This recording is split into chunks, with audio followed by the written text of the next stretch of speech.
Question number 2, equation 1.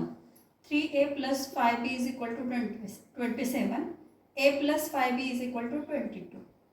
3a अधिक 5b बरोबर 26 आणि a अधिक 5b बरोबर 22. त्याला एक आणि 2 असं समीकरणाला नाव दिलं आपण.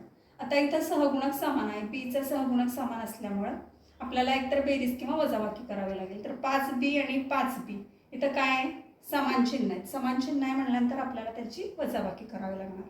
समीकरण 1 वजा समीकरण 2 करू. Subtract equation 2 from equation 1. 3a plus 5b is equal to 27 minus a plus 5b is equal to minus 22.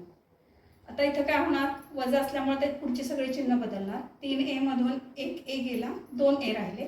5b मधून 5b गेले 0, 26 मधून 22 गेले 4 राहिले. a बरोबर आता हा 2 जो आहे सहगुणक आहे, हा इकडे जाऊन भागिले होणार. 4/2. a बरोबर 4/2. बे 1 के बे 2 4.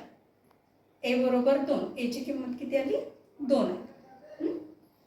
आता इथं ही जी किंमत a ची आहे ती समीकरण 2 मध्ये ठेवूया आपण, कारण सोपं जातं आपल्याला. ह्याच्यामध्ये पण 1 मध्ये पण ठेवलं तरी चालतं, पण आपण समीकरण 2 मध्ये ठेवणार आहे. a अधिक 5b बरोबर 22. a च्या जागी आपल्याला ठेवायचं आहे 2.